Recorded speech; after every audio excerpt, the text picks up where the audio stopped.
Hey, what's up, YouTube? I'm just starting recording something that I've been meaning to record a reaction to since December. That should give away what this is. If you've been following my channel, that is. That said, don't worry about the damn hair, okay? In case you're wondering, over the weekend, right now it's April 19th, so tomorrow is that stoner day, but I didn't even realize that. But anyways, um, over the weekend, my wife and I, and a friend of hers, I took all three of us to Los Angeles to take them to a K-pop concert. I actually continued working for DoorDash down in the LA area, which was pretty favorable. I'm not gonna lie, I made good money in a short amount of time, although I spent so much more for this trip. But anyways, it's all worth it. Soon I'm gonna upload shorts and some images that we took of the Hollywood sign. Yes, we got to the Griffith Observatory and in range of seeing the Hollywood sign and even being in a picture with it, so hell yeah. Anyways, it was a long drive home. It's about 7.5 hours to get from back from LA to here, up in wine country, north portion of the San Francisco Bay Area. For some reason, I thought the drive was longer, but maybe I thought that because I used to visit my cousins down in San Bernardino, which is even further south than Los Angeles. That might be why I thought that. Anyway, um, let's get to the video. This should be a lot of fun. I hope you enjoy it.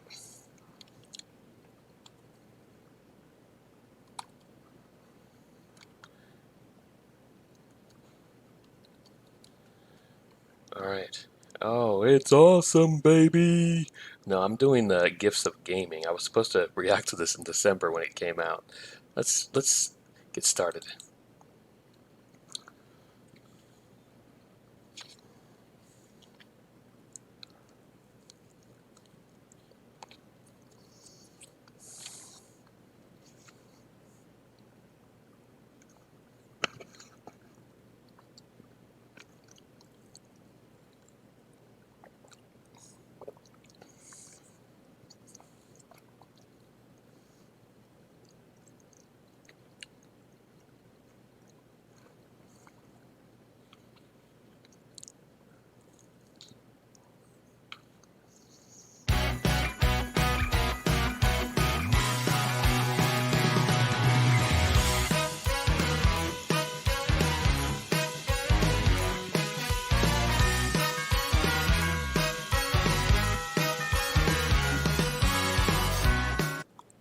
Can my fucking media player stop acting stupid?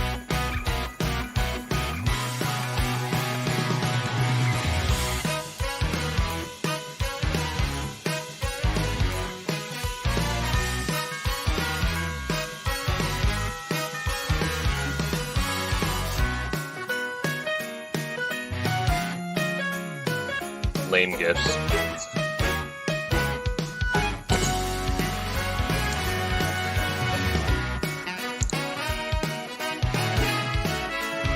Oh, neat.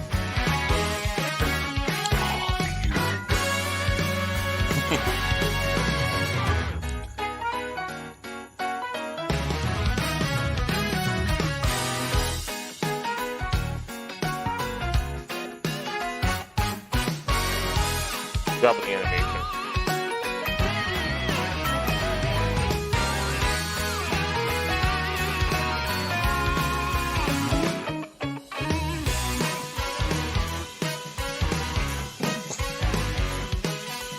Why go to Bass Pro Shop?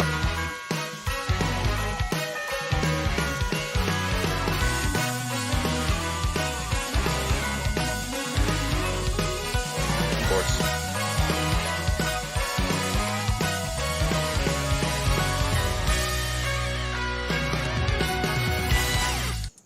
I literally just noticed just now that the T's on Scott, at least right then and there, have the ridges that the NES cartridges have. I don't.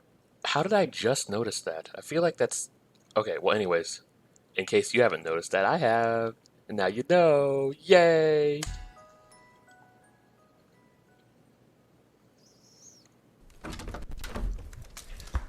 Halloween. It's my favorite time of year. Wednesday? No, 8 p.m. Thanks for decorating with me. You never hear of a therapist that's willing to help their patient. As long as we're still on the clock, I don't mind. Wait, since you're already Oh here, my God, that's gonna guess who cost is your me secret fortune. Santa? Oh, I hate riddles. Please guess I put money on your answer. Well, if I guess right, it wouldn't be a secret. Please, it was me. Well, I don't know any me's. I know a you. Well, he was your secret Santa. Good, I don't need my toes anyway. Oh, how did my secret Santa know? Well, when you asked for water when you came in, I knew it would be perfect. I love it. Don't patent that reaction of yours because I'm gonna create a sequel tonight. I've been trying to figure out who got me for Secret Santa for 9 years, which says a lot about my dedication considering invitations went out a week ago. See, when we were passing the hat around drawing everybody's names for Secret Santa, I recorded everybody's facial expressions. Jeb's eye twitched, and his eye only twitches when he sees the letter B, which eliminates me and everybody else. Why do you want to know so badly? I already got my present, and I don't even know who got me. Well, I'm planning this to be the best Christmas ever. We'll make a new Jesus. A better Jesus. A Jesus for the common man. That, and I want everybody to get exactly what they wanted for Christmas, which includes me. Again with this me guy. Let's go talk to James Rolfe, AVGN, and make it Super Mecha Death Christ. You know, he was my secret Santa. I just want a good quality present, something that tells me everybody around me That's funny. truly cares. Wait, But I you gotta got go an back to that intervention part. last year. Yeah, but I've been thinking through New Jesus. a better Jesus. A Jesus for the common man. That, and I want everybody to get Super exactly Mecha what they Death wanted for Christ. Christmas, which includes me. Again with this me guy. You know, he was my secret Santa. I just want a good quality present, something that tells me everybody around me truly cares. Yeah, me. But you got an intervention last year. Yeah, but I've been thinking through a lot lately. Like, just yesterday, I was reminiscing about the lamest possible presents. Fertility? Wow, that's sad. Hey y'all, Scott here. You know, I've been on a pretty good streak this year of not having any major injuries. This is what he's reminiscing about right now. But I still have a balance left on my hospital gift card, so it's just a little shovel to the head. Nothing beats learning your relatives don't know a single thing about you by getting a gift card. Speaking of gift cards, so to be honest, I don't actually know what to call him. Like, I considered him a friend of mine, but I haven't really talked to him in a long time. He's more of a friend of my friend John. As when my friend used to live in the East Bay area, not Oakland. There's more than Oakland in the East Bay area. It was like a little further east. Antioch, I'll just say that. He doesn't live there anymore. But anyways, he met this other guy who lives there, who lives in that area. And they've been friends since. Now John lives all the way in Florida. But anyway, I remember I think it was during a birthday, that friend of his who he got me and my wife a gift card to PF Chang's, which, you know, of course showed that he didn't really know me that well. But we don't even have a PF Chang's here. Like, not here in Santa Rosa, not in the North Bay area, like, at all. The first time I ever saw a PF Chang's actually was like months later when I took my wife to a concert down in San Jose, which is in the South Bay area. It's about 2 hours from here, roughly nearly 2 hours from here. Anyway, I saw one there. So it's like we had no use for the gift card. In fact, I don't even know what happened to it. It's been years, but yeah, gift cards kind of are a sign of that. Like, for me, when it comes to gift cards, the best thing you should do is do the Visa gift card because you can literally use it anywhere you want. I've used Visa gift cards at various stores. I've also used it when purchasing stuff online. I used it on the Nintendo eShop. It worked there, actually, back on the Wii U. Probably would still work on the new Switch eShop thing. But anyway, yeah, gift cards, it's a simple thing to do. It's make sure that you could use it for something, but when it's specifically to a brand, what if it's something you don't use? Like a Lowe's gift card, I probably wouldn't use. I've literally only shopped at Lowe's once. There is only one Lowe's in the area, and Actually, not even here in Santa Rosa. It's down in Cotati, so it's like I don't know, like a 9-minute drive from here or something. But anyway, I only went there because at this one apartment I used to live in 2015 here in Santa Rosa, I Googled garbage cans. I needed one for the room I was staying in, and the best price the best price and size combination was at Lowe's. That's the only reason I went to Lowe's, was to buy a trash can. So yeah, I'm glad this guy didn't get me a Lowe's gift card. I would probably have never used it. But then again, I'd never used a PF Chang's card because there was no PF Chang's here. I guess PF Chang's is more common in his part of the Bay Area. Up here, it just isn't around. Maybe someday it will be, but probably not. Oh, I got you a gas card because I happen to notice that you seem to love to drive to work every day. We all enter that phase. If somebody got me a gas card, they would be my friend for life. I would be happy with that. With how high gas prices are now,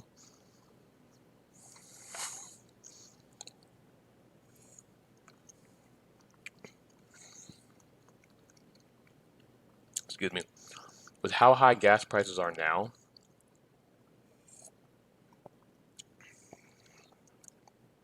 I would want to marry this person. No, I'm just kidding. But you know what I mean. I'd be super stoked if I was given a gas card. Now, obviously, if I record this back in December, maybe I'd feel different because gas prices hadn't hiked to where they are now in April. But yeah. Is when we become hard to shop for, which in reality means nobody loves you. Hey y'all, Scott here. You know, I've been on a pretty good streak this year of not having any major injuries. But I still have a balance up to my hospital gift card, so it's just a little shovel to the head. Nothing beats learning your relatives don't know a single thing about you by getting a gift card. Oh, I got you a gas card because I happen to notice that you seem to love to drive to work every day. We all enter that phase when we become hard to shop for, which in reality means Yeah. nobody loves you enough to think critically for a second. I've been told I'm hard to shop for. How? My hobby couldn't be more blatant. I just Yeah, don't that's know pretty what obvious. to get him! Jeez. As a 24-year-old guy, being told Yeah. I'm hard to shop for just means I know you don't like 33. sports, so I bought you Axe body spray. Like, come on, you can't play this on a ColecoVision. See, but I did this to myself. After years of actual presence as a child, I entered my apathetic phase because I thought I was really fucking cool. I mustn't dare tell my family I like video games. I don't want them to look at me like some kind of nerd. So I generally kept to myself about my sheer interest in video games. I was watching gameplay of New Super Mario Bros. Wii online, and when my dad came in, I immediately hid the window and looked up porn. That's funny as hell, but hey, some of my most popular videos on my channel were of New Super Mario Bros. Wii back in when it came out in 2009, and some videos in 2010. In fact, my most popular YouTube video is from, I don't even know why it's so much more popular than the rest, because there's nothing different about how I tagged it or the description or anything. It just somehow was more popular. New Super Mario Bros. Wii Playthrough 37. Well, two-player Playthrough 37. I don't remember exactly how I titled it, but it was the 37th video of it.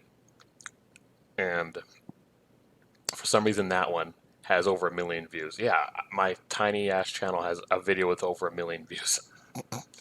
Who'd have thunk it? Of course, my TikTok now has a video with 1.6 million views to surpass it back in February of this year. So that's pretty amazing, considering that that video on my YouTube was uploaded in 2010. But yeah, that's funny as hell. Oh, porn. But when do you get the teenager who refuses to tell you about their actual interests? Gift cards! Buy your own present, you fucking creep. Oh, these are the thing to get if you're terrified of telling people what you really want for Christmas. Very interesting phenomenon. The gift card is seemingly a psychological trick, one where the gift giver feels like they actually bought the gift givee a gift, when in reality, you severely limited their options. Just give them cash. Instead, you're telling them, I don't want you to pay your bills, I want you to go to Fazoli's. Hey, I'm guilty of it too, both wanting gift cards and giving them. Just regular cash is more useful, but a gift card gets your mind going as to what you could buy with it. Being more limited forces forces you to think outside the box, to treat yourself with the money rather than just pocket the cash and use it on a toll booth or something. Which, as a teenage boy, a popular gift card to get me was of the gaming variety. Gift cards and gaming are all over the place, most notably when it comes to digital storefronts. A Wii Points card, your ticket to cruising through the Wii Shop channel to buy some old school classics or get ripped off of some WiiWare games. But did you ever realize just how wasteful the packaging for this was originally? Like, it's a card. Why do you not only need it in a paper sleeve, but surrounded by bulletproof plastic? When the rhinos go extinct, we know who to blame. I will never get over the trend of fake currency during this era. Wii Points, I will always understand. Just remove the decimal from the dollar amount, you got yourself a Wii Points to USD conversion tool. Microsoft Points freak me out. How does this work? These old digital store card designs have so much more charm than they do now. Which is the opposite of what went on with Nintendo. Look at the Xbox 360 points card you could buy. Like, if you were a kid, there's always something new to look at and read on the car ride home. I was like, this upcoming generation is oh, they didn't get shapes on their Xbox card. But Nintendo, the inverse happened. The old school Wii Shop Channel cards were unbelievably bland. Watch out behind you, there's a happy couple playing Wario's Woods. Later, they released Nintendo DSi Shop Channel cards before combining them to be Nintendo Points cards, then Nintendo eShop cards for the 3DS, Wii U, and now we get cards with characters' faces on them, which this is far more appealing. I mean, it's a little messed up how Nintendo is ranking their characters' worth. Donkey Kong is $99. Is that his fixed rate? They have a gift card for every amount over in Nintendo. How many of you bought the $5 one? I really had an itch for Bouncy Bob and Bouncy Bob 4 more times. But you know what was the coolest thing about gift cards for a while? What GameStop did with them. They sold exclusive gift card holding tins based on game consoles, which I always found adorable. Apparently nobody else did. These were pennied out. This Wii tin, I mean, if it didn't actually sell for a penny, that's a problem with society, not the tin. This is really cool. It makes it so you have something to actually open, like a present! Then you have a cool little collectible to put on your shelf afterwards. The gift card is nestled in here. Okay, that just looks kind of gross. I think the Nintendo DS Lite tin steals the show, though. You open it up and it shows screenshots from Phantom Hourglass and fake little buttons. This is really in depth for such a superfluous item. Not all of them can be winners, though. The Wii U gamepad gift card tin, I might as well just give your son this. It's just a regular tin with a Wii U gamepad design printed onto it. Not nearly as cool as the others here. Not to mention, it's the inferior white Wii U that only has like 8 gigabytes of internal memory instead of the black one that became the norm that was 32 gigabytes of internal memory. Should have been that one. But it's at least a neat enough design. The other tins do take some liberties with some dimensions, while the gamepad is fairly true to form. Like, look at those areolas. And God bless Nintendo for having system designs that work as gift card tins. Because without them, we're f***ed. The Xbox One X gift card tin. You may be saying, well, Scott, this is supposed to be a miniature version of the console's box because everybody remembers the Xbox One X box. Iconic moments in gaming. Outside of the tins, there are a few other cool things done with gift cards. One I remember was the Photos with Mario collection of Nintendo eShop cards for the 3DS. These would double as not only eShop cards, but AR cards you could use with a free downloadable 3DS application. That's cool. You can pose and play around with some Mario models. It was a really cool inclusion that Nintendo never needed to do. Like, think about it. This was one of the lower points in the company's history with the Wii U's failure and right after having to cut the 3DS's price point. So, what does Nintendo do? The exact opposite of making money. These cost the exact same as any other eShop card. So, you'd be a fool not to get the Photos with Mario edition. You idiot! So it's like Nintendo put that much more effort into selling eShop cards and made no extra money off of it, but hey, I'm sure they sold a few more eShop cards this way. I can't imagine a ton, but it was a cool little thing to collect. Though AR cards on the 3DS aren't anything special. They're printed on regular paper, so you can just bring up the image on your phone and it has the same effect in the 3DS app. They did versions of this for Animal Crossing and Pikmin as well, though those didn't release in North America. I guess they know we're just more into not deals over here. Well, these days, gift cards aren't as fun. Look at the ones on display right now. We have the in-game currency gift cards. If you know all your son wants his Madden points, you could ask for anything this Christmas. So you did. Oh man, a Fortnite gift card? That's a weird way to spell Roblox. And that's a weird way to spell Roblox. The game-specific ones, cards that give you the codes to specific games, which often aren't on the cards themselves. They get printed on your receipt upon purchase, which, what's the point of the card when you have to include the receipt? Just buy $60 worth of store credit. You ever wonder how they choose which games to offer as digital copy cards? Like, think about it. They chalked up a tree for this. Then, of course, we have the normal everyday store cards, which make the most sense to me. I don't have much of a reason at all to buy gift cards for myself anymore, as when you get to a certain age, you just use your credit card on these services, unless you're really paranoid. But man... These were so much more fun. Now it's like, oh great, ActRaiser Renaissance came out. Let me waste my money on it. With only a $20 gift card, you had to really think it through. It made every purchase on the Wii Shop channel or Xbox Live Arcade that much more exciting. This was your choice. Many times I go for as many games as possible. I could get 4 NES games for 2,000 Wii points, or 2 Nintendo 64 games, or a few WiiWare titles. And being limited made each purchase that much more special. It was so much fun to pick these up at the store and excitingly rush to the console to input the code and browse for hours figuring out what to buy. Of course now, I can buy whatever I want, damn it. Watch this. You think somebody happy could do that? But sometimes...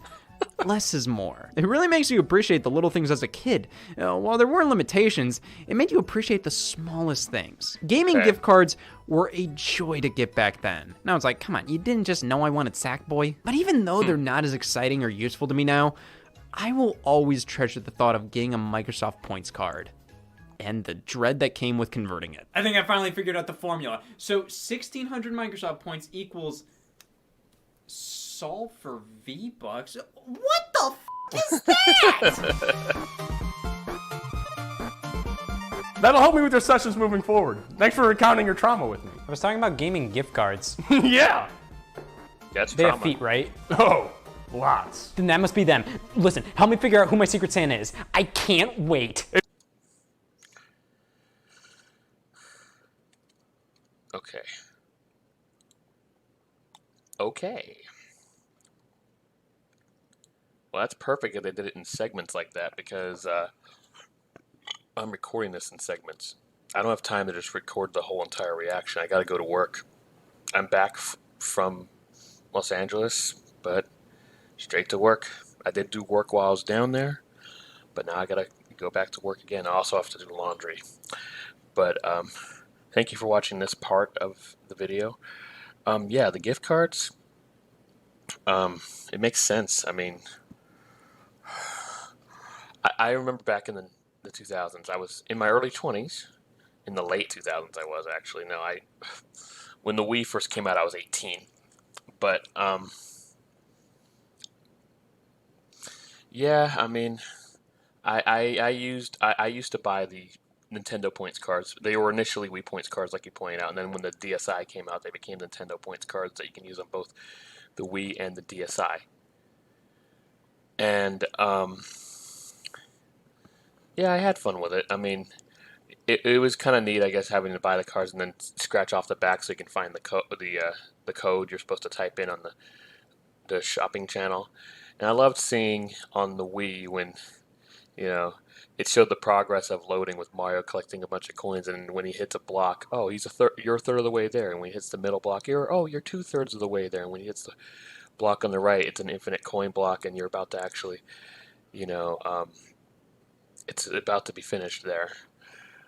And then I remember on the DSi there was an interesting one too. Instead of the sprite from Super Mario Bros. And actually occasionally I remember on the Wii it wasn't always Mario. Sometimes it was Luigi. It was usually Big Mario. Sometimes it was Small Mario. I think I remember it being Fire Mario a few times. But sometimes it's actually, you know, Big Luigi from the original Super Mario Bros. So I thought it was pretty cool. They would change between the two, between all that. And but on the DSi, when you buy a game online there, it would show the the Super Nintendo one from Super Mario All Stars, the Super Mario Bros. 2 sprites of Mario bringing like some big water thing to this cube in the middle, throwing the water thing in there, throwing this like blob of water in there. Luigi would do it. Princess Peach would do it too. All 4 of the characters from that game would do so. And then, as they keep throwing little blots of water in that cube, it gets higher and higher, which shows the progress of the loading. When it gets full, it finished downloading the game. That was really cool. Yeah, gift cards.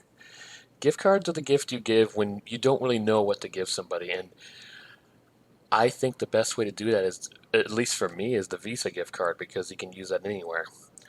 I understand that if you do the Visa gift card, it's not personal because you're just saying, oh, I don't know what you want, so here's a gift card that you can use anywhere. You do something like a Nintendo eShop card. It's like, oh yeah, you like video games, you like Nintendo. Here you go. Have fun with the eShop. That's more personal. I get that. I get that. But for me personally, I prefer the Visa gift card that I can use anywhere, which includes the Nintendo eShop. Anyways, we'll get to the next part in a bit.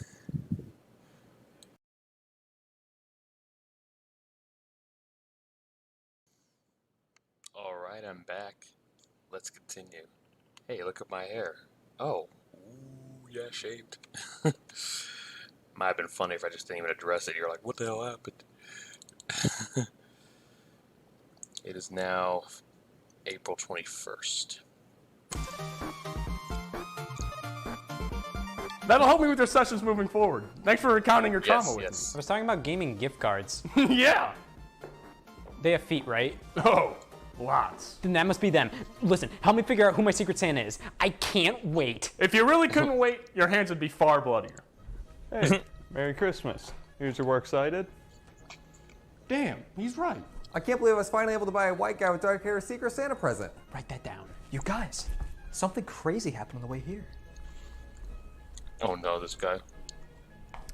I walked over water. You mean the frozen pond? I'm not saying I'm Jesus.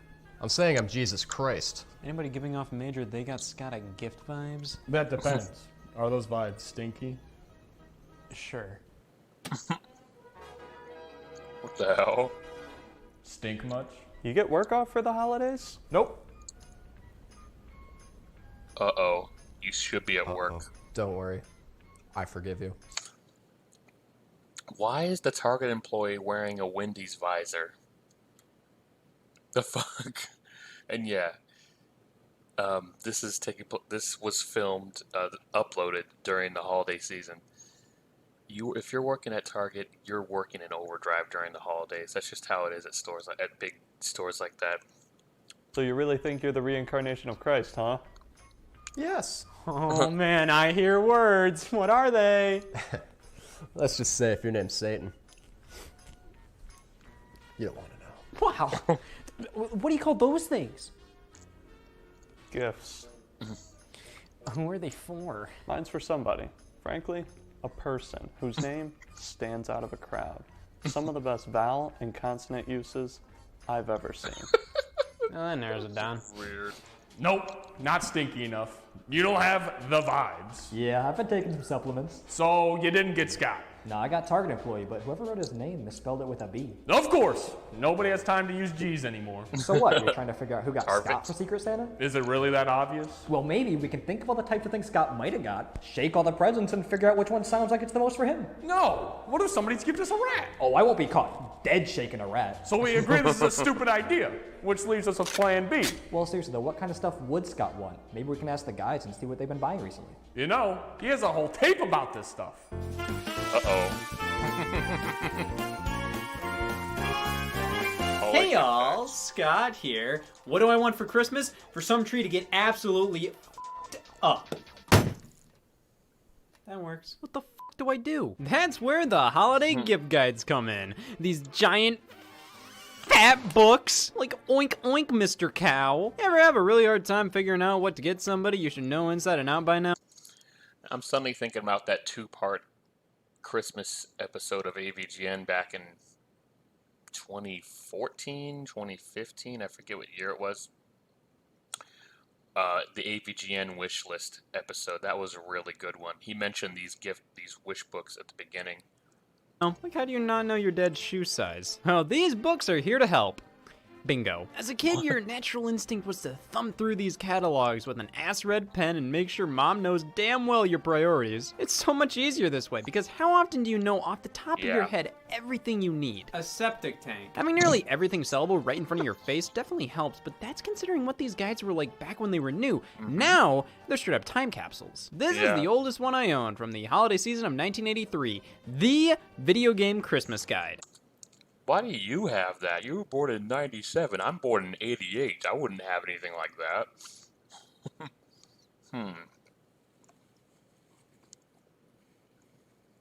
I guess maybe his parents held on to it, cherished it.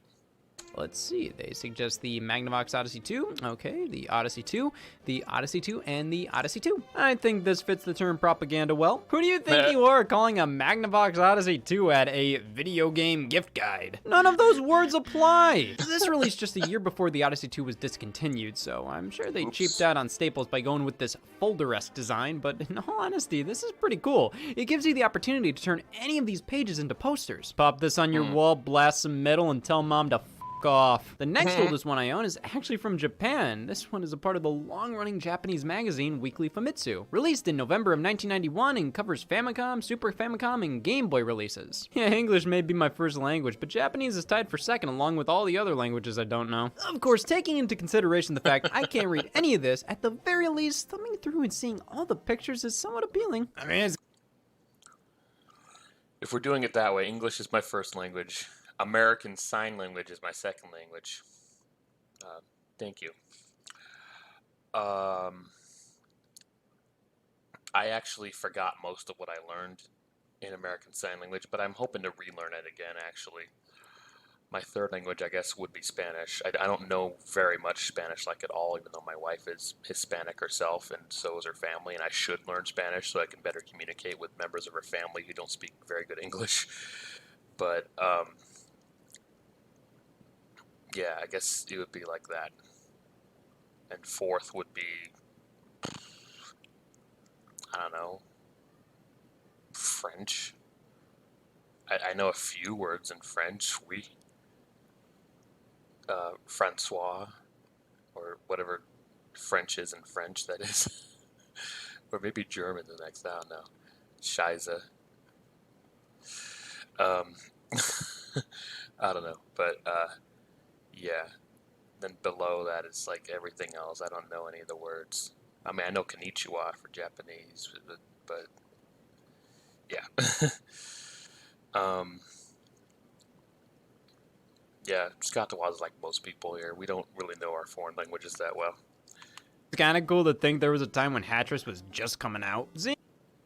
To add a video game gift guide. None of those words apply. This released just a year before the Odyssey 2 was discontinued, so I'm sure they cheaped out on staples by going with this folder-esque design, but in all honesty, this is pretty cool. It gives you the opportunity to turn any of these pages into posters. Pop this on your wall, blast some metal, and tell mom to off. The next oldest one I own is actually from Japan. This one is a part of the long-running Japanese magazine Weekly Famitsu. Released in November of 1991 and covers Famicom, Super Famicom, and Game Boy releases. Yeah, English may be my first language, but Japanese is tied for second along with all the other languages I don't know. Of course, taking into consideration the fact I can't read any of this, at the very least, thumbing through and seeing all the pictures is somewhat appealing. I mean, it's kind of cool to think there was a time when Hattress was just coming out. Seeing screenshots of Famicom and Game Boy games that are so obviously just taken with a camera off screen is really charming.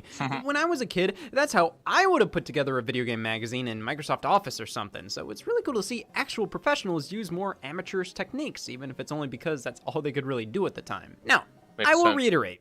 What? I can't read any of this, so let's dumb it down a notch. This right here is probably what many will think of when hearing holiday gift guide, the Sears catalog, this one being from 1992. What's Sears, you may ask? I'll answer that by asking, what's Kmart? Sears was a department store, the most popular for a while. They sold pretty much everything, but I don't know. Something about the logo made me think all they sold was car parts. But no, if this wish book is anything to go by, they did it all. They're still around now with a softer logo that makes it feel more like a Macy's.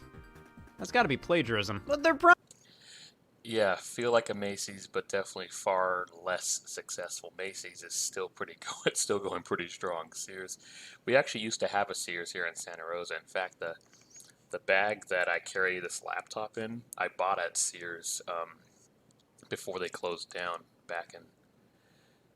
I got this laptop in 2016, so I got that bag in 2016. Sears closed down in like the one here closed down in like 2017. And the Kmart that we had in town, well, they were forced out over something horrible. Because this is wine country, and in 2017 there was the Tubbs fire, which started in Napa, but thanks to really high winds, despite the 45-minute drive to Napa from here, the winds brought the fire here and it ravaged a lot of Santa Rosa. But the good news is a lot of the houses almost all the houses that were burned down have been rebuilt. In fact, I think pretty much all of them have, and they're better than ever. So people who lost their houses now actually get to move back to their property in a newer, better house. So, but it must have sucked. It obviously sucked for when they first did lose their homes, obviously. But Kmart was actually taken down by that fire, and they have not put something in its place at all. There was a video I posted suggesting Lowe's, but then I was like, no, I shouldn't have said that. Winco. Those from the Pacific Northwest will probably know what Winco is, because that's popular in Oregon and Idaho. It's probably popular in Washington. I haven't been to Washington except in the Seattle airport. We do have a few Wincos here in Northern California, but not in my area. It would be nice to have a Winco here in Santa Rosa, because that place is amazing. They have everything. It's like a Costco combined with a Food Max, so you get big bulk for affordable price or regular amount of stuff for affordable price without needing to pay for a Costco membership. Prominence is greatly reduced compared to their peak years. Not nearly as many stores, barely anybody talks about them, and it's pissing me off. I'm going to Sears! Okay, I gotta go back to that. The next oldest one I own is actually from Japan. This one is a part of the long-running Japanese magazine Weekly Famitsu, released in November of 1991 and covers Famicom, Super Famicom, and Game Boy releases. Yeah, English may be my first language, but Japanese is tied for second along with all the other languages I don't know. Of course, taking into consideration the fact I can't read any of this, at the very least, thumbing through and seeing all the pictures is somewhat appealing. I mean, it's kinda cool to think there was a time when Hatris was just coming out. Seeing screenshots of Famicom and Game Boy games that are so obviously just taken with a camera off screen is really charming. When I was a kid, that's how I would have put together a video game magazine in Microsoft Office or something, so it's really cool to see actual professionals use more amateurish techniques, even if it's only because that's all they could really do at the time. Now, I will reiterate. What? I can't read any of this, so let's dumb it down a notch. This right here is probably what many will think of when hearing Holiday Gift Guide, the Sears catalog, this one being from 1992. What's Sears, you may ask? I'll answer that by asking, what's Kmart? Sears was a department store, the most popular for a while. They sold pretty much everything, but I don't know. Something about the logo made me think all they sold was car parts. But no, if this wish book is anything to go by, they did it all. They're still around now with a softer logo that makes it feel more like a Macy's. That's gotta be plagiarism. But their prominence is greatly reduced compared to their peak years. Not nearly as many stores, barely anybody talks about them, and it's pissing me off. I'm going to Sears! These wish books covered everything, as in here's the cover showcasing children telling Santa what they want.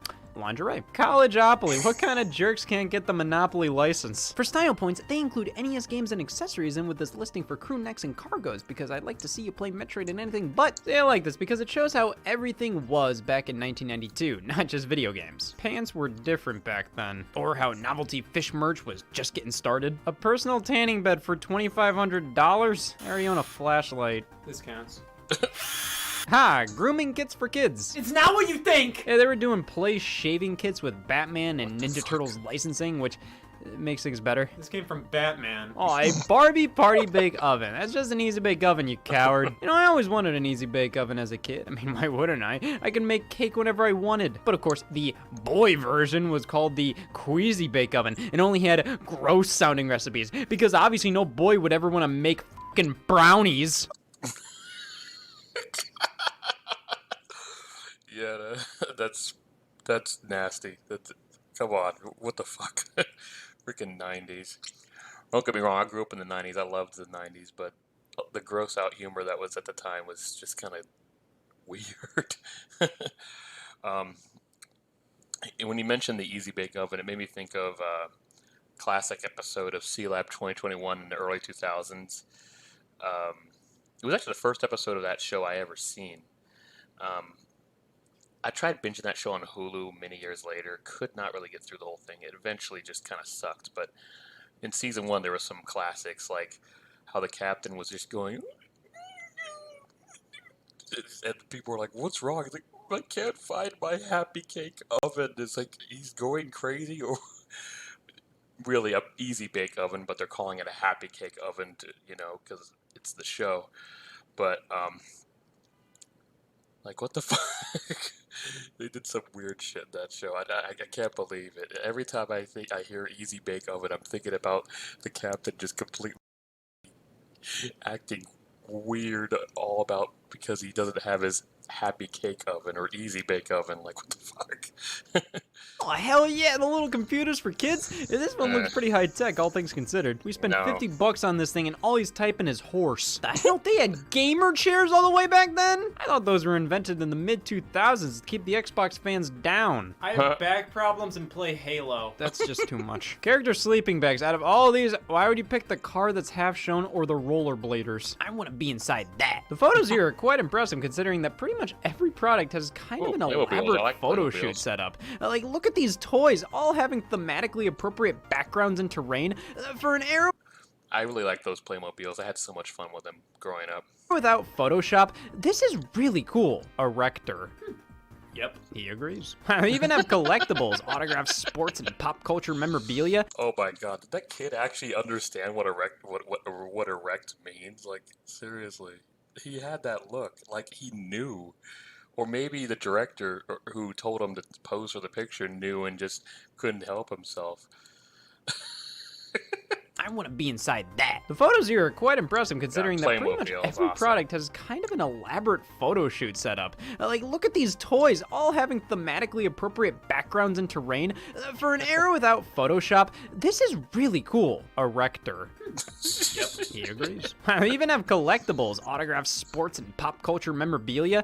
I just flat out wouldn't expect that from a department store. Oh my god, a gumball machine for only 20 bucks? I would have lost my fucking mind at that as a kid. I love this kind of garbage. Like, it would make my bedroom feel like a Fazoli's. Entire box sets of I comic have no books, idea what pool, air Fazoli's hockey, is. and foosball tables, board games, miniature at-home plastic pinball games, which I owned this Mario 64 one as a kid. Cool. Speaking of which, we're finally at the video game portion of the wish book.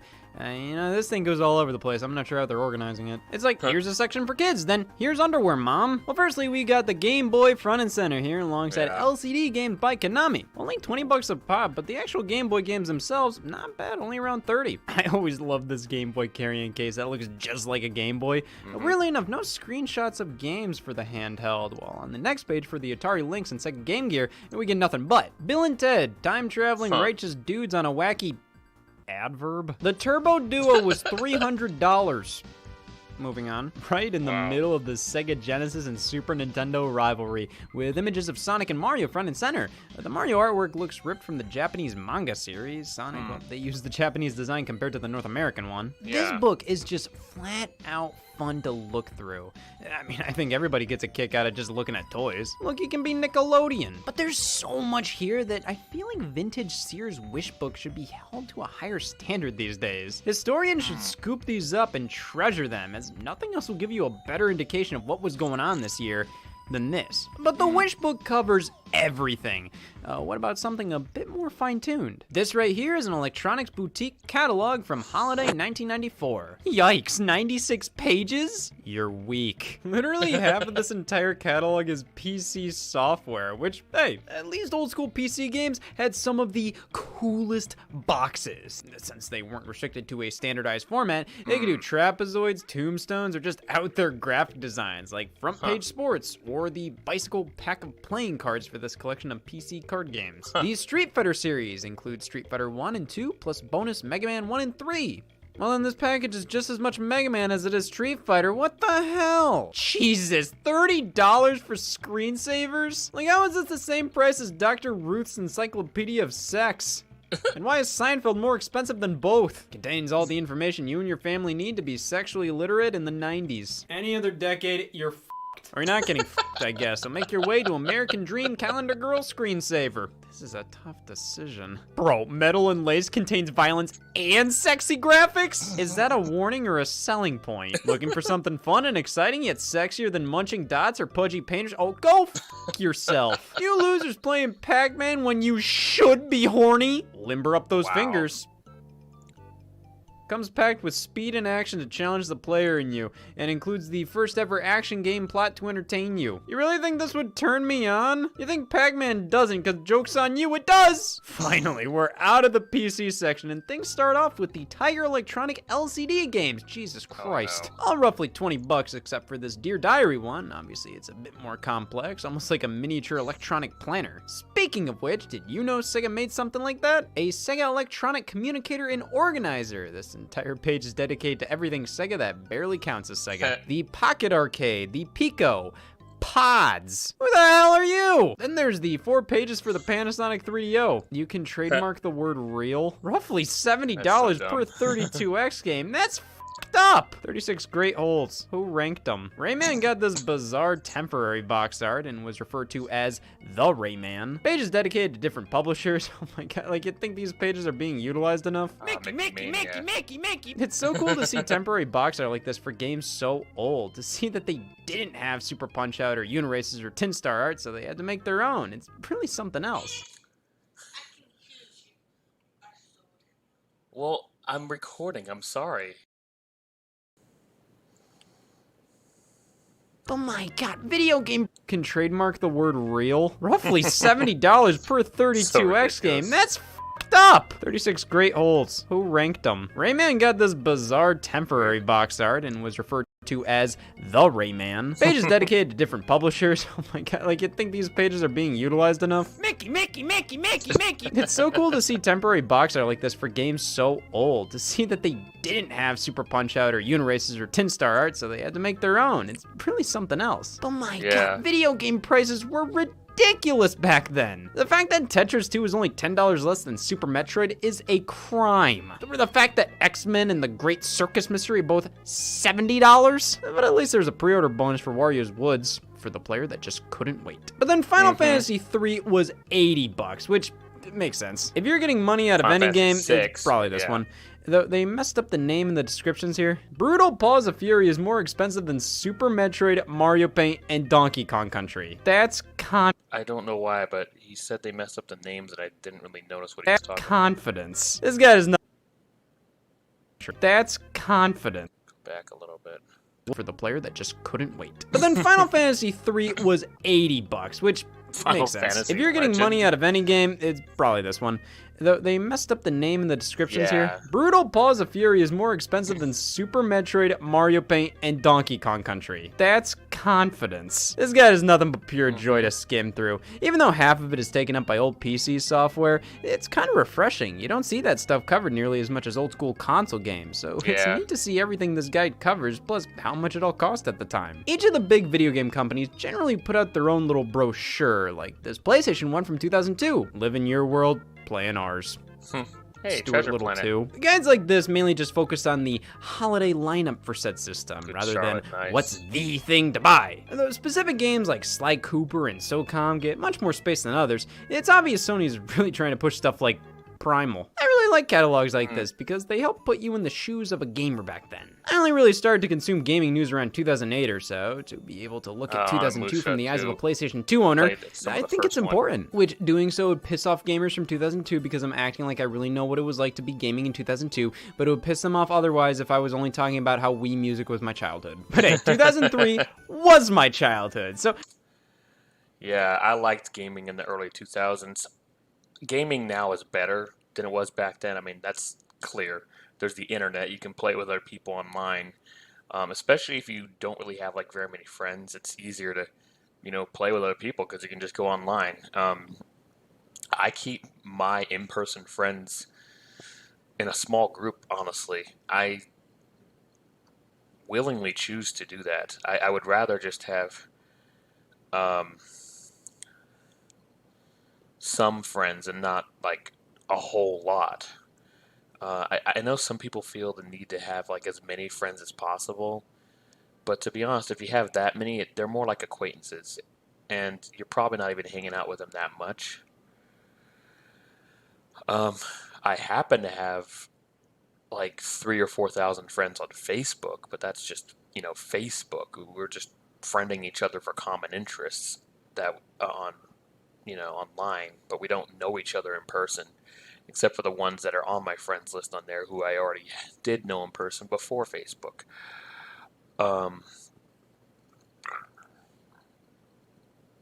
But yeah, when it comes to online friends, there's a lot more of them. That's for sure. I enjoy playing games online, and in the early 2000s, that was a thing too. more so for PC. I mean, PS2 and Xbox did have online play. GameCube was supposed to have some kind of online play via modem hookup. I don't actually know which games supported it. I heard there were a couple games that do. I think, yeah, Mario Kart Double Dash did. Super Smash Bros. Melee would have been perfect, but that was a launch title, so they probably weren't ready to do online at that time. But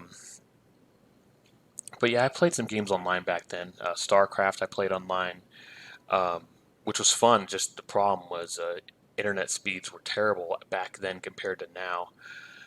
Warcraft 3, which is still at least the expansion set, The Frozen Throne, is still my favorite RTS ever made.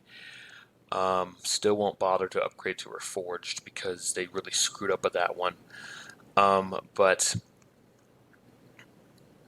Warcraft 3, The Frozen Throne was so amazing to play online. But what sucked was, now despite the fact that we had upgraded to DSL instead of crappy ass dial-up, and DSL sucks too, and now it's all about cable internet and so on. But anyway, we had DSL, yet every time I played a game online, I would get disconnected when somebody calls. That I heard a good friend of mine who I've known since the 4th grade, he had DSL and didn't have that problem. So why is it when I had DSL, whenever somebody called the landline, I got disconnected? I hated that because in Warcraft 3, every time you're disconnected, it doesn't just stop the game and kick you out, but it actually counts as a loss. Like, that's just not fair. There were so many of the losses I got were from being disconnected from a game, especially in a game that I'm totally about to win. It was so infuriating. So I don't miss that.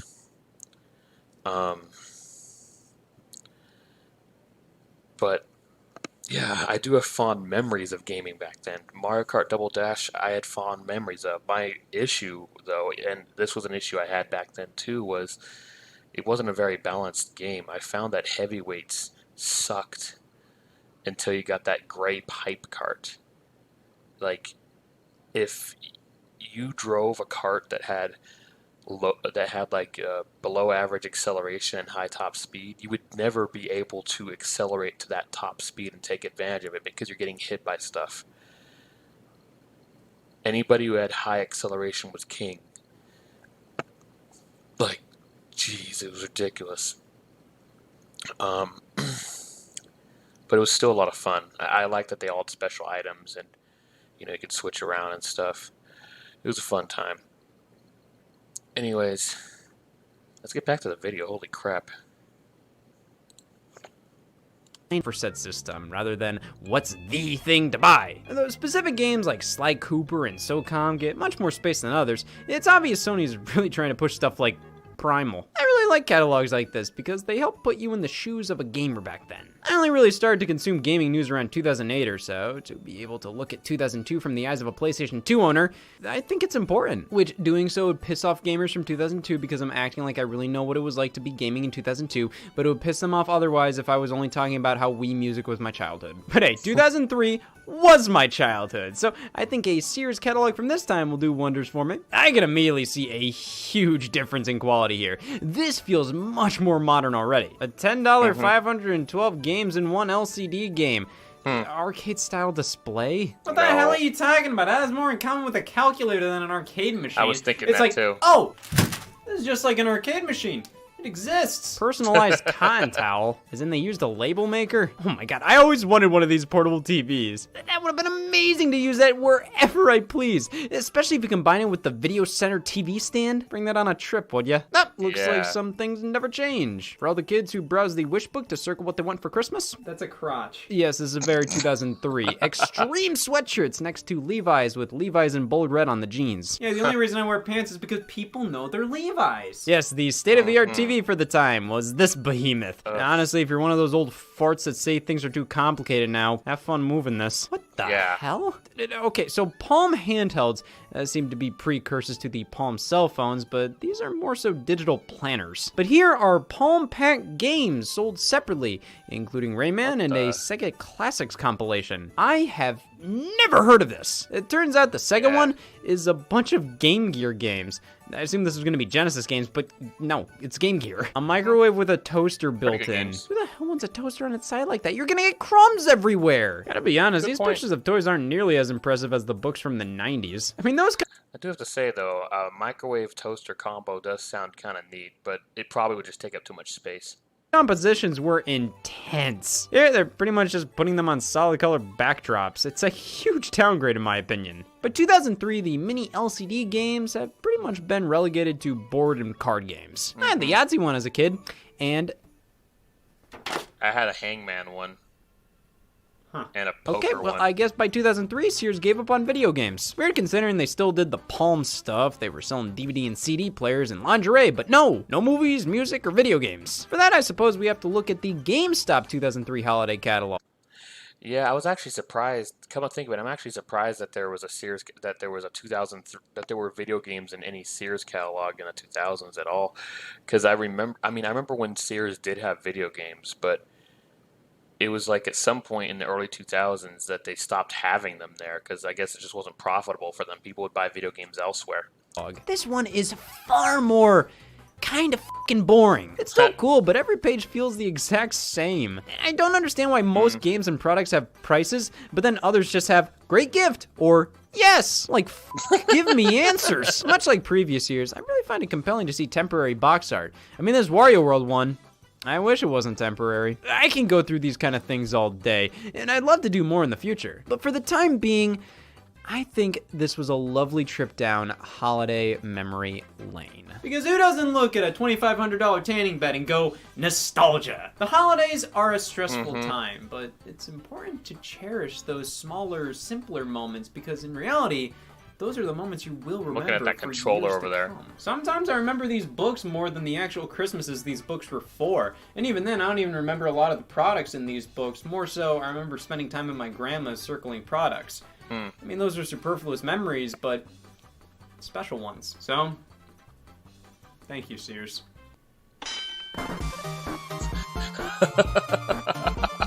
Is this what his therapy sessions are like? Yeah, with less crying. Okay, well, I think we should head back to the party. But we don't want anybody to know what we're doing back here. We gotta come up with a good excuse. Okay. What happened to you? Oh, he beat the shit out of me. I second that. Oh, I could use something to drink. Hey, Rex, can you give me a water? Oh, sure thing.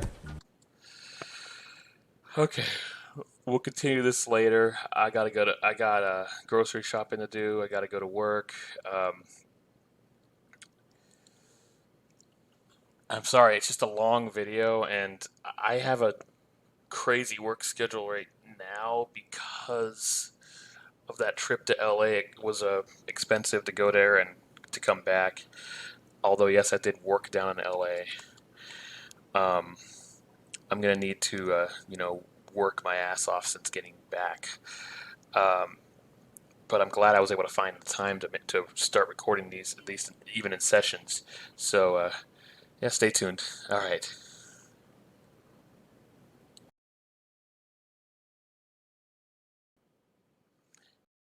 Hey, I'm back. So, let's continue. Let's get to the next segment of this Scott the Woz video. But first, let's just start it at the end of this segment. Thank you, Sears. Yes, people who think Sears this year one person, yeah, probably. Who goes to Sears, right? Not anymore. Is this what his therapy sessions are like? Yeah, with less crying. Okay, well, I think we should head back to the party. But we don't want anybody to know what we're doing back here. We gotta come up with a good excuse. Well, what happened to you? Oh, he beat the shit out of me. I second that. I could use something to drink. Hey, Rex, can you give me a water? Oh, sure thing. Oh, Idiots. all I have is wine. You didn't turn water into wine. So, use those fingers for anything? To count how many jobs I lost today. No. Like, have they bought any gifts lately? I buy gifts with my heart, not my fingers. You can't tell me those hands were buying gifts earlier. I mean, look at them. I've been unemployed all day. Cut me some slack. Wow. So, You're Jesus Christ. Would Jesus lie to you? Oh my god. Hey, I got a robe in my car. The plot thickens. So you walked on ice, you chose to pick up wine, and anybody can have a robe in their car. Not if they don't have one. Yeah, good point.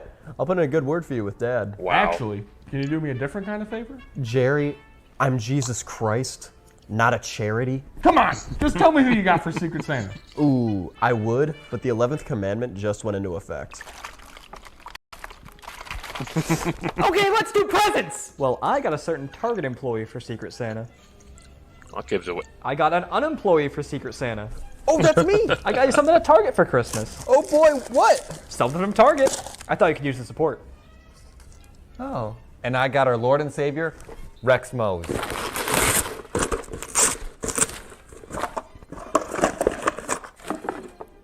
Viagra? All of it. The entire county's wiped out. The supply chain's botched for the next quarter.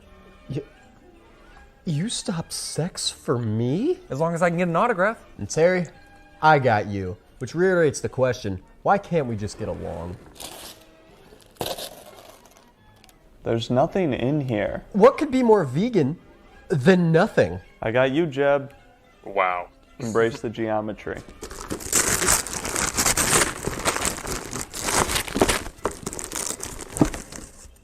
Garbage? Fresh garbage from the dump you just opened up. Doesn't look sick as pollution. Well, you haven't given out your present yet. Well, that's because my Secret Santa isn't here yet. What? Yeah, well, he should be here right now. Uh-oh.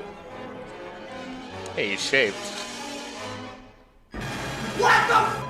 That's Officer Steel Wool. He murdered nearly everybody here. He fought us in court. He survived a death sentence. Why is he here? I didn't know who he was. I thought he was an abrasive sponge. Why would you add somebody to our Secret Santa? I thought we needed one more to even it out. No! Oh, come on. He deserves to be here. Who's lonelier No. on Christmas than a dead serial killer? I forgive you. What's his deal? Oh, he thinks he's Jesus Christ. 'Tis the season. But now I get nothing. This wasn't what I signed up for. Yeah, it was. You signed up for therapy. Wow. Well, maybe I should talk to him. We're both in horrible moods right now. Well, in the meantime, I gotta set the Wow. record straight. Steel Wool, are you a man of God? As much as I'm a convicted serial killer. Good. Liar. Because that means you're a man of me now. Are we finally getting the inside scoop? It's the only way to convert the non-believers. I present to you the Rex Mose Crucifixes Special!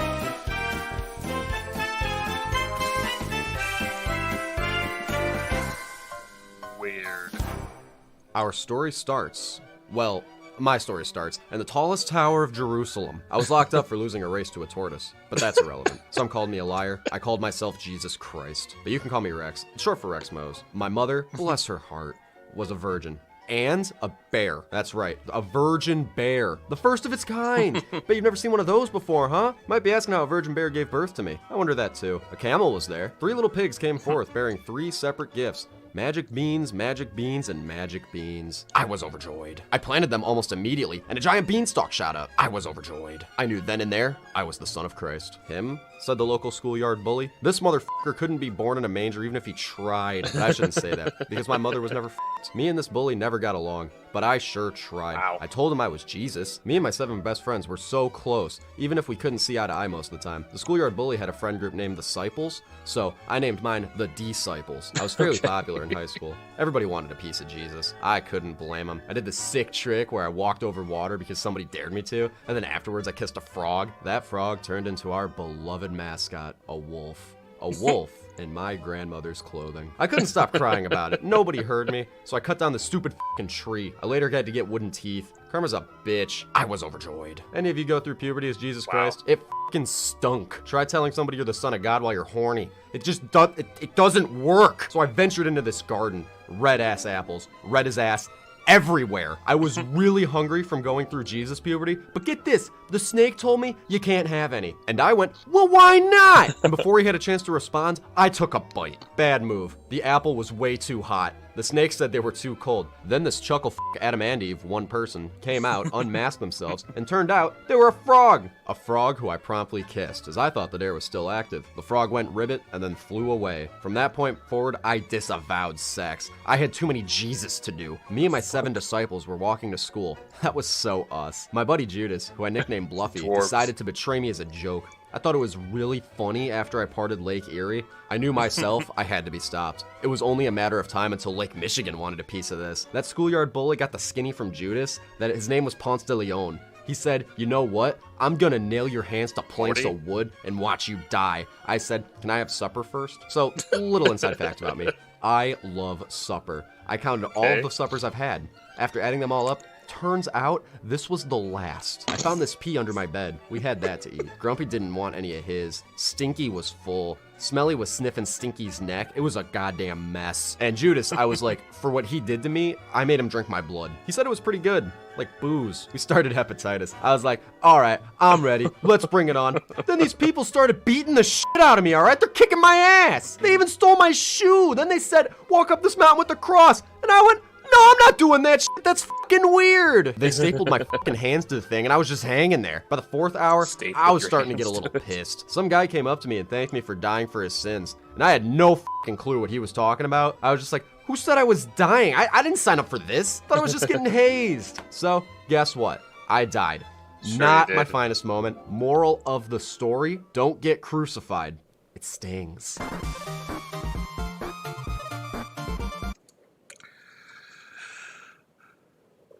Okay, that was really weird. I understand that it's like a mixture of Little Red Riding Hood, Snow White and the Seven Dwarfs, um,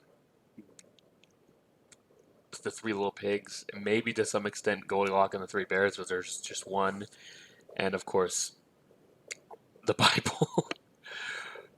That is beyond any doubt one of the weirdest things I ever seen. But you know what? I'm glad to see that some other characters from the Scott DeWaz videos are getting a spotlight like this. It's yeah, it was really entertaining. Holy crap!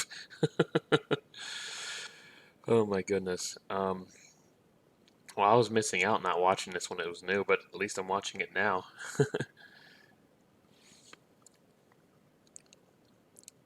That really all happened? Well, I took some liberties to keep the story flowing. There were actually 4 bears. 4 bears. Wow. All right, well, I'm actually going to continue this later. I got grocery shopping to do, some chores, got to do work. But yeah, we're nearly there. There's only 13 minutes left, so basically the next time I record will be the last time, and then I'll just have to edit these together.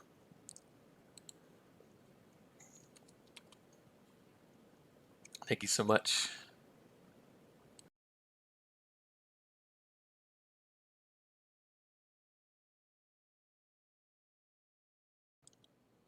All right, and we're back. Let's finish this up.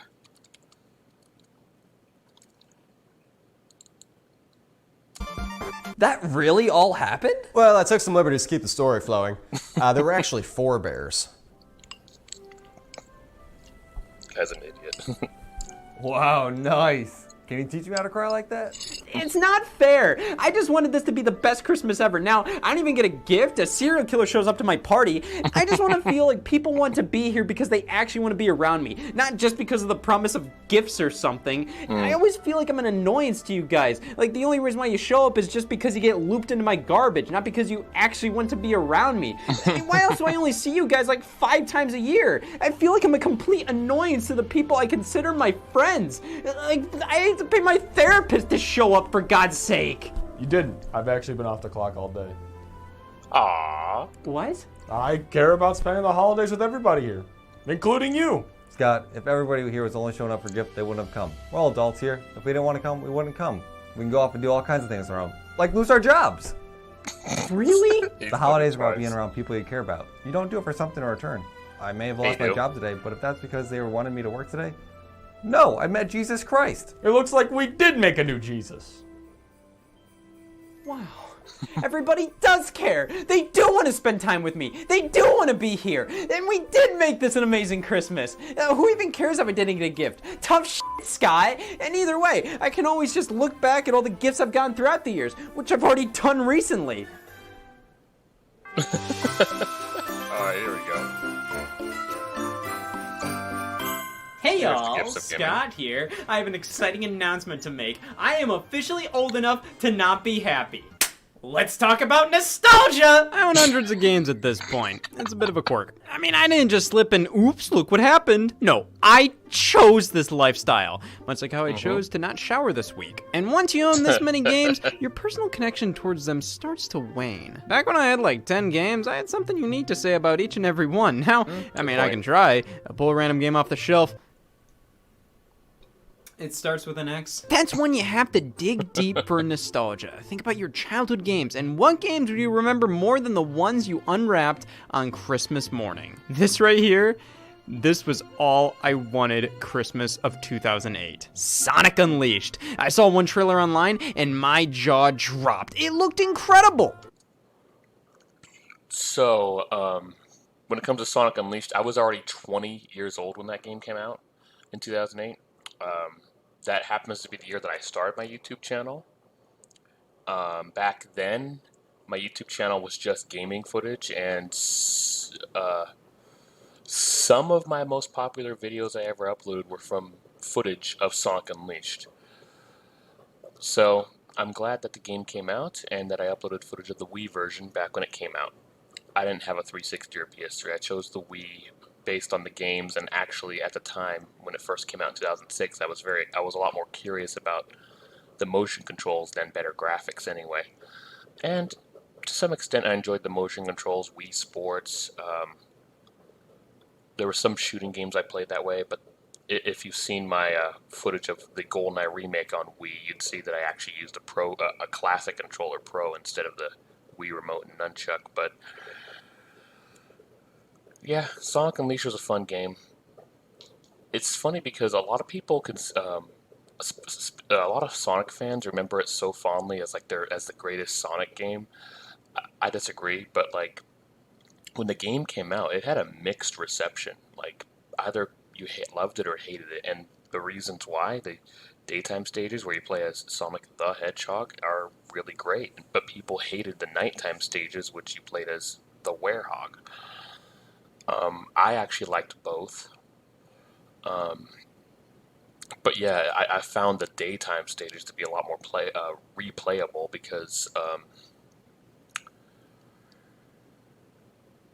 it's more faster paced and fun. I enjoyed the Werehog stages, but they always took so long. That was the problem with them. They were so long that the replay value just wasn't there as much.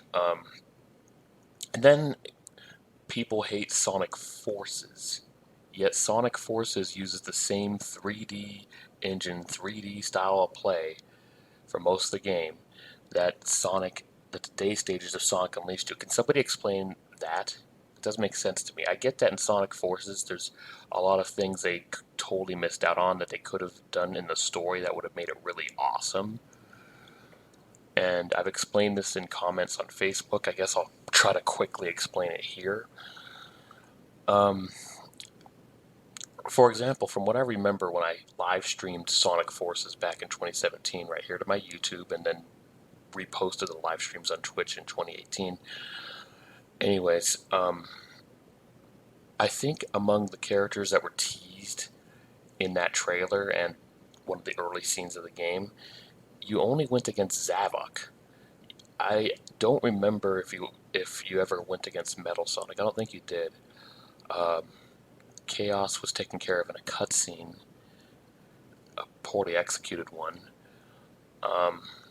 And Shadow was taken care of in a cutscene. But they could have made it really cool. Like, they could have had the custom character go against Chaos, and then, because he's not familiar with him, and then notice that he keeps changing forms without Chaos Emeralds, and then the people talking like Knuckles and so on would be like, this is not right. He's supposed to, consume Chaos Emeralds to change. That would have been really interesting. they would have realized that something's off. Obviously have classic Sonic against Metal Sonic. I mean, you can't just not do that. And have modern Sonic against Shadow. And, you know, you win the fight. And then Shadow then like some kind of mid-battle cutscene, Shadow throws, blindsides him with a surprise attack. And it looks like Shadow's going to win. And then, you know, the real Shadow comes in. And you play as the real Shadow and then defeat the fake Shadow. That would have been so much better. But, yeah, you only go against Zavok, the least interesting of them all. Like, what the fuck? Otherwise, I think Sonic Forces was a good game. It has flaws like classic Sonic. His controls are way too slippery. It's frustrating to play as him in some stages. But otherwise, I think it's a good game. But yeah, as for Sonic Unleashed, yeah, I liked it back then. I still think it's good. I haven't played it since, you know, way back, but since, you know, when it was new, basically. But it's a fun game. Maybe someday I'll get if it's on PC, I might, you know, download it on PC someday and play the HD version at some point. Because I've only played the Wii version.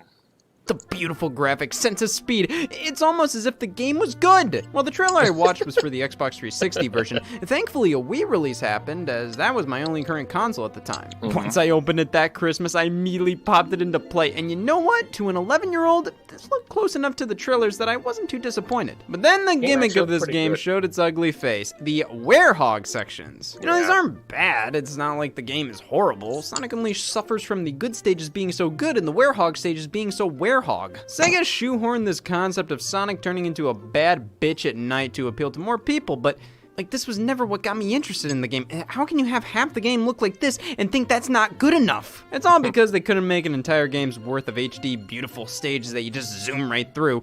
It would be too expensive, so have beat 'em up sections where you have a snaggletooth. The first few stages of Sonic Unleashed I adored, but yeah, after a few of the werehog nighttime ones, I lost interest in the game. It's a shame because this was my most hyped game ever. I was so damn excited to play this on Christmas morning. And while I liked it, I do vividly remember a werehog stage being the last one I played before shelving it. But you know what I got right alongside Sonic Unleashed? Lego Batman the video game, also for Wii. Everybody has a Lego Batman story, mine just so happens to be adultery. Sonic Unleashed, we were just on a break! 2 Wii games for Christmas ain't a bad deal, but the very next year in 2009, I had one of my most memorable presents ever. See, there's generally the stigma that you get your big boy presents when unwrapping them from your parents. When you go to see your extended family, that's when you have to go in with expectations that the gifts aren't gonna be anything that expensive or massive. You know, a full-fledged Wii game, $50, that's a lot to expect from your uncle. So I just straight up didn't ask for anything like that, but lo and behold, my cousin's boyfriend bought me New Super Mario Bros. Wii. Holy shit.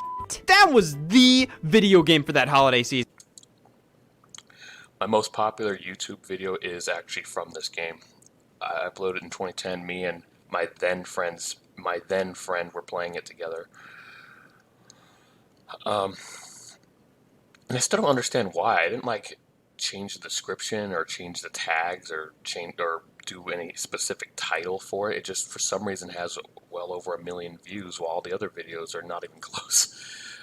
Although February of this year, a video I uploaded to TikTok has surpassed it with 1.6 million views, so yay. Race to 2,000 subscribers. My YouTube has over 1,900. My TikTok, which I started in July of last year, has over 1,950. Looks like TikTok's in the lead, but hey, if you're a big fan, you could try to get YouTube to 2,000. You could try to get my YouTube to 2,000 subscribers before I get my TikTok to 2,000 followers, maybe. Seems unlikely, but go for it. A full-priced one at that, and I got it for Christmas, not even from a blood relative. Wii game, $50, that's a lot to expect from your uncle. So I just straight up didn't ask for anything like that, but lo and behold, my cousin's boyfriend bought me New Super Mario Bros. Wii. Holy shit. That was the video game for that holiday season. It was. A full-priced one at that, and I got it for Christmas, not even from a blood relative. I must have been some 12-year-old. And with my fake ID, I still am. Sadly, being an only child made the main gimmick of New Super Mario Bros. Wii, that being multiplayer, a little inaccessible for me. But playing it as a typical... So I have two older brothers. I don't live with either of them anymore. One of which I don't like to talk about. But the other one, he moved to Idaho, and he's doing great for himself. Anyways, I didn't even play this game with them. When I first uploaded footage of the game, I did 4-player action with another then friend of mine and 2 people who are still friends of mine.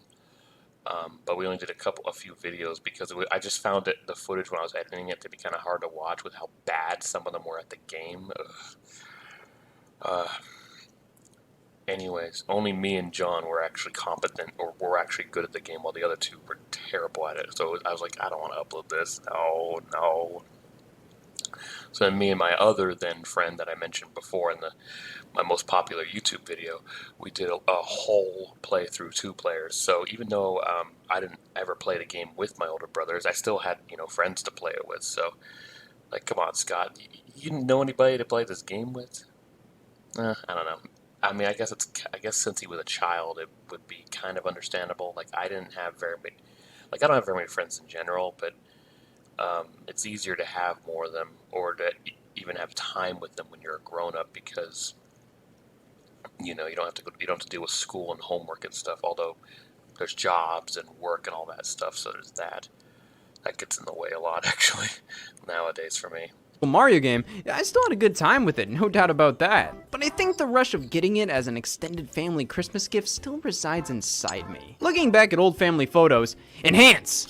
That's f***ing Simpsons Road Rage. 2005, this was one of my gifts, a Game Boy Advance copy of Road Rage. This is literally a Crazy Taxi clone, but it's quality, especially for a GBA game. I found it so incredibly impressive, just driving around in a 3D space on a Game Boy Advance. It was so cool. I never really even played the taxi missions, I just kept selecting the Sunday drive mode and explored the world. But you can't play Simpsons Road Rage without patent infringement and a Game Boy Advance. 2003 was the year I got a Game Boy Advance SP. Now, to be fair, I had a normal Game Boy Advance prior. I got that for my birthday the year prior alongside a copy of SpongeBob SquarePants Legend of the Lost Patch. I actually have that color of the Game Boy Advance. I used to have a pure white one, but someone stole it. Oh, what's really insane is the guy who stole it was a friend of that brother I don't like talking about. And the game that was stolen with it was F-Zero Maximum Velocity. I then got my Game Boy Advance replaced with this same color one. Clearly a used one because there were issues, because there were things on the screen. There were some things on the screen and stuff. The original white one I had had no problems, but I also got F-Zero Maximum Velocity, and it turned out to have the name of my brother's friend on it. And I went and told him, not the friend, my brother, hey, it has his name. And no, it's not like a regular first name. It's a nickname he goes by. It was the exact same one. And it even had some I even had my records on it, and and this douchebag brother of mine still didn't believe me. He took his friend's side over me when the evidence proved that beyond any doubt that that's who stole it. Not to mention that guy had actually stolen our family's N64 before.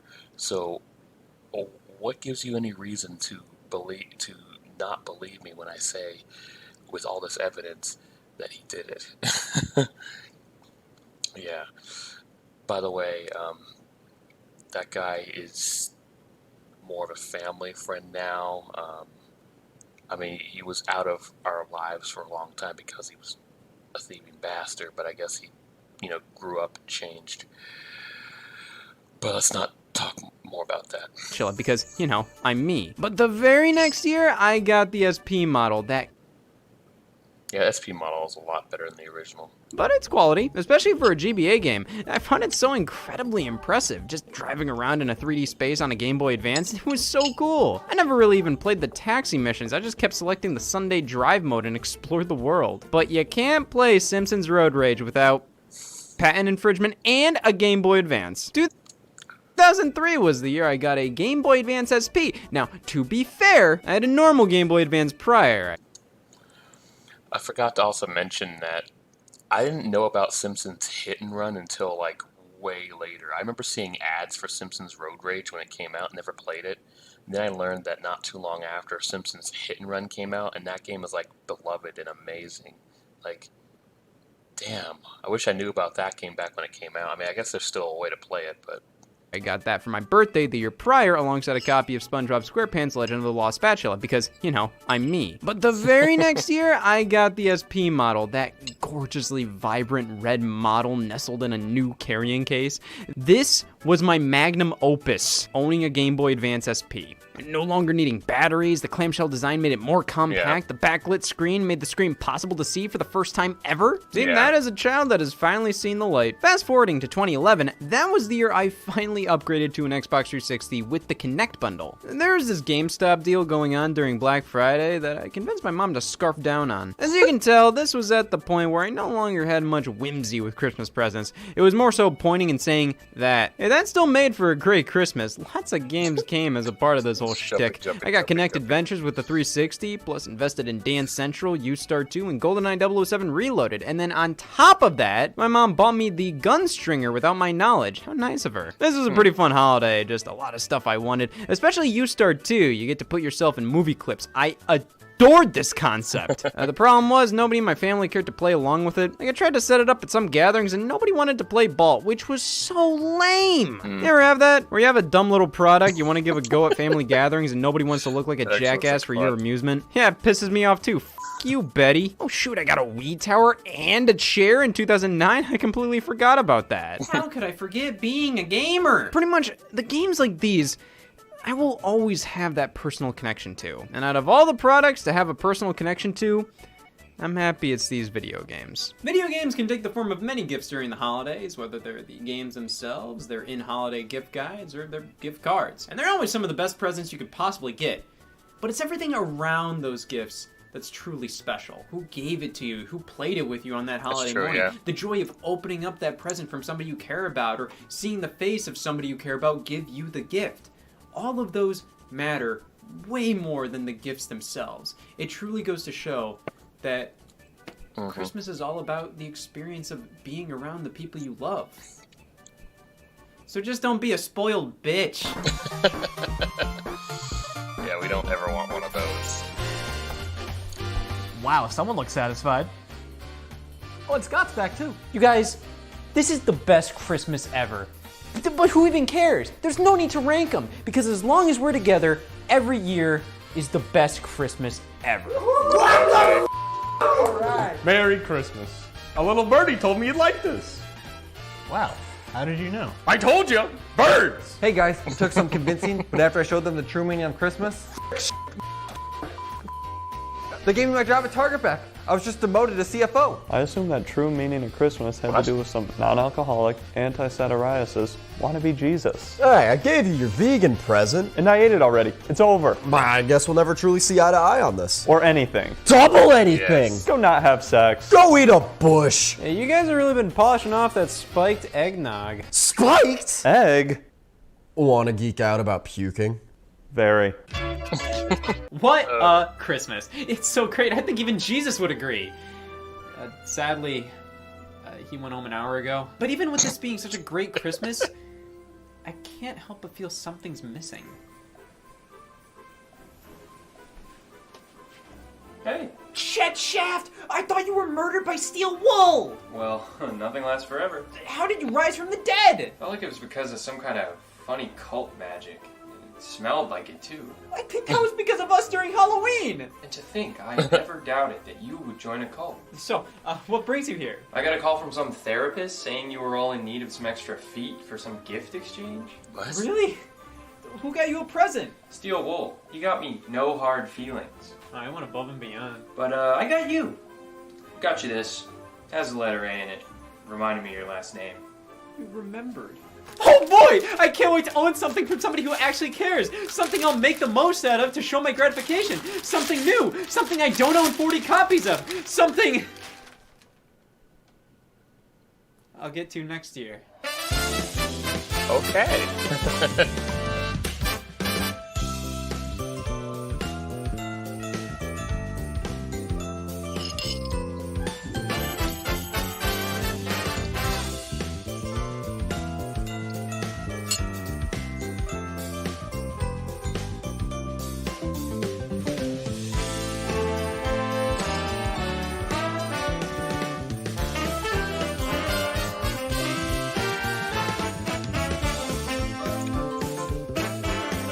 gotta say, this was quite an episode, for sure.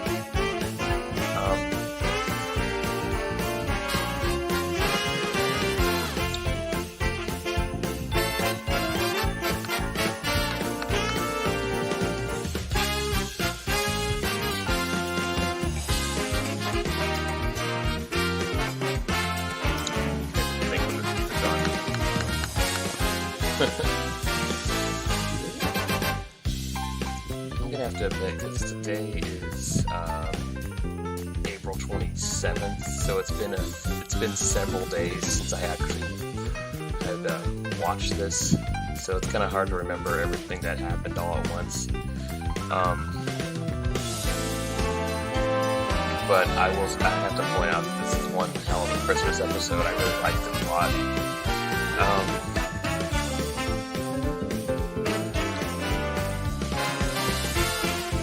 Season 5.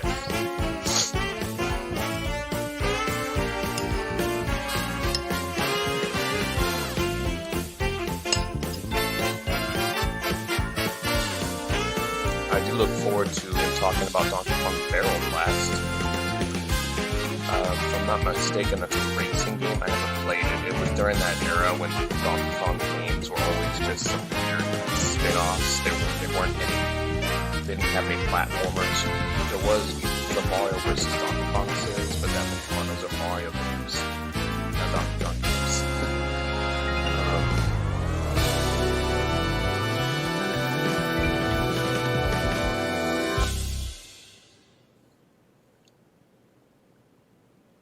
And I'm guessing that's supposed to be where the end screen would be. Okay. So anyway, I really enjoyed this all the way through. Quite a blast to see. Be doing some editing for sure. I mean, once I get some editing software, if you're aware of it, not too long ago, Adobe, the company that created the editing software that I use, they decided that despite the fact that I paid hundreds of dollars to buy the software in 2012, because it's no longer supported because it isn't the newest version, I suddenly don't own the product anymore. So they basically stole the product away from me. I mean, if you're going to make sure that I can't keep the program anymore, like, you know, give me my goddamn money back. I paid hundreds of dollars for it. Or, you know, maybe, I don't know, just give me the newest version since I already paid for what was the newest version at the time 10 years ago. It's infuriating. I don't understand how this could be legal, what they're doing. It shouldn't be. It really shouldn't be. But apparently it is. And it's really stupid because I have Microsoft Office 2007, which is an even older program, and I can still use it freely. You know, I bought it for like $130 at the time, and I still have it, you know. But then a program I got 10 years ago from Adobe, programs I got 10 years ago from Adobe, I don't own anymore. Like, it's fucked up. I've been told by some friends and acquaintances on Twitter that DaVinci is good editing software. It's like Adobe Premiere or Premiere Pro. So I'm trying to download that, but for some reason it's being a pain in the ass about it. It's not letting me get to the part where I download it. And I was going to the official website. I don't understand what's going on with that. But yeah, it's pretty funny how the guy, that murderer, is back and he's not murdering people. Like, dude, if a murderer came back from the dead and joined my party, I would make sure that he is locked up and could never get out, like, ever, you know, because, apparently killing him didn't work, so just lock him up somewhere so that there's no way he'd ever escape, ever, and just have him starve to death in hopes that work. that works. Says, I mean, he killed people. Like, come on, who cares if he dies of starvation at that point? It's the least that he deserves. But I guess he's being cool, I guess. I don't know. um, that guy with the Jesus complex, that was really funny too. And I enjoyed what the Target employee had to say, but like, there's no way you get your job back by swearing your ass off at them. Are you kidding me? That's insane. Oh my goodness. And believe it or not, Target does actually have some higher standards for who they hire. Actually higher, at least higher than Walmart or a lot of other retailers, because they pay above minimum wage. Even before the pandemic, they always paid above minimum wage. It was always like a few dollars over minimum wage. So they kind of have, because of that, they actually would have higher standards of who they hire. So yeah, I don't think swearing your ass off at them would get your job back. Definitely not. Um, but continuing on. Thank you so much for watching this all the way through with me. This was a long one, very long one. I had to do it in parts because I just didn't have time. Sorry, I work a lot of long hours. It's pricey to, even though this is in an affordable housing complex, it's pricey to hold on to the apartments and deal with paying for my car note and some other bills I have. These other bills that I have, I shouldn't have. If I didn't have them, my expenses would be a lot lower, but you know, I make mistakes in life, so does everybody else. I'll have to answer that call later. Anyways, thank you so much for watching. Please like, comment, and subscribe, and click that bell icon to add me notifications. What did you think about the Gifts of Gaming from Scott DeWaz? I thought it was really hilarious all the way through. I'm really happy that the whole episode was done in segments, so I can record my reaction segments to all of them. That said, thank you so much, and stay tuned for some more reaction videos, and there will be some more original content. Today is actually the anniversary of when my wife and I first got into a serious relationship with each other 7 years ago. We got married 2.5 years later, but so the wedding anniversary would be in August. But yeah, today is the 7-year anniversary of us. So we're going to celebrate, and part of the celebration will include watching the new Sonic 2 movie, and